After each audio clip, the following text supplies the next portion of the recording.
इल्हाम के सामने ना सिर्फ गाजी यूसुफ ने अपना सच कबूल कर लिया, बल्कि सेहान एक दफ़ा फिर हॉस्पिटल के पेट में जा पहुंचा। जिंदगी एक दफ़ा फिर रिवाइंड हो चुकी है। सेहान वहीं पहुंच गया जहां वो पहले खड़ा था, लेकिन इस दफ़ा एलिफ की जगह इल्हाम खड़ी है। क्या इल्हाम इस दफ़ा सेहान को बचाने के लिए अपना दिल देगी? क्यों ना कि सेहान की जान खतरे में है।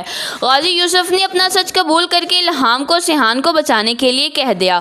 हमराही की आने वाले एपिसोड में क्या होने वाला है? क्या सेहान की मौत हो जाएगी या फिर इल्हाम अपने दिल पर पत्थर रखकर सेहान की जान बचाएगी?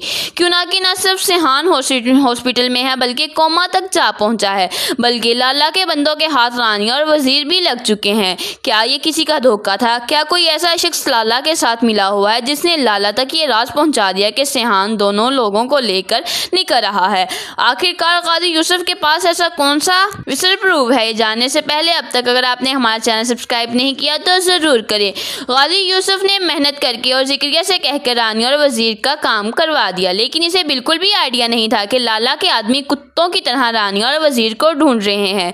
जैसे ही जिक्रिया सेहान से कहेगा पासपोर्ट बन चुके हैं और अब आप इनको जल्द से जल्द एयरपोर्ट तक पहुंचा दे, तो सेहान खुद रानी और वजीर को लेकर निकल पड़ेगा। हैरान होगा सेहान अकेले कैसे इतना बड़ा कदम उठा सकता है। मुझे लगता है कि जिक्रिया कहीं ना कहीं धोखा दे रहा है। क्यों ना कि अगर जिक्रिया चाहता है तो कोई भी सेहान, रानिया या वजीर को ढूंढ नहीं सकता, लेकिन जैसे ही सेहान रानी और वजीर को लेकर निकलेगा तो लाला के बंदे भी इस तक पहुंच जाएंगे।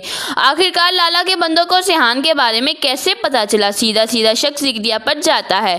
कहीं ना कहीं हो सकता है कि जिक्रिया ही गाजी यूसुफ को सबसे बड़ा धोखा दे रहा हो। सेहान लाला के आदमियों को रोकने की पूरी कोशिश करेगा, लेकिन लाला के आदमी ना सिर्फ सेहान पर गोलियां चला देंगे, बल्कि वजीर और रानिया को लेकर वहां से निकल जाएंगे। मुझे लगता है अब वजीर और रानिया की भी मौत होने वाली है। सेहान को जैसे ही गोलियां लगेंगी तो वो नीचे गिर जाएगा, जिसके बाद जल्द से जल्द सेहान को लेकर हॉस्पिटल पहुंचा जाएगा और सिकंदर रानिया और वजीर को लेकर लाला के पास चले जाएंगे। रानिया दरवाज़ा खटखटाएगी, खुद को बचाने की कोशिश करेगी, लेकिन कोई भी उसे बचाने नहीं आएगा।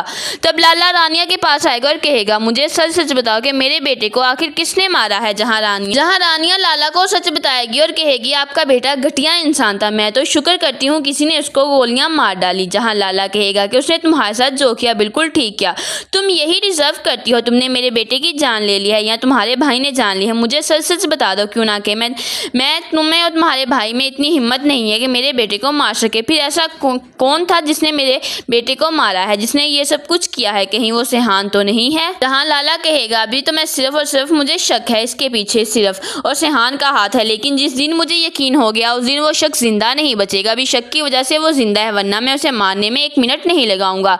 अभी तो वो हॉस्पिटल में पड़ा है और लगता है कि बच जाएगा। आखिर उसने मेरे दुश्मन को पनाह दे रखी थी, उसका बदला तो लेना बनता है।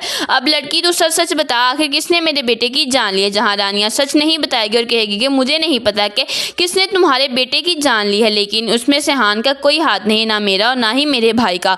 हम लोगों को छोड़ दो, हम लोगों ने कुछ भी नहीं किया। तुम्हारे बेटे की घटिया हरकतों ने उसकी जान ली है, हमने उससे कुछ नहीं कहा था। लेकिन लाला इन बातों पर यकीन नहीं करेगा। मुझे लगता है जब उसे पता चलेगा कि रानी और वजीर अपना मुंह नहीं खोलेंगे, तब वो दूसरे हाथ से आखिरकार अपनाएगा। या तो वो वजीर से कहेगा, मैं तुम्हारी बहन रानिया की जान ले लूंगा, सच सच बता दो, या फिर हो सकता है रानिया को धमकाया जाए कि मुझे सच सच बता दो, वरना मैं तुम्हारे भाई वजीर की जान ले लूंगा।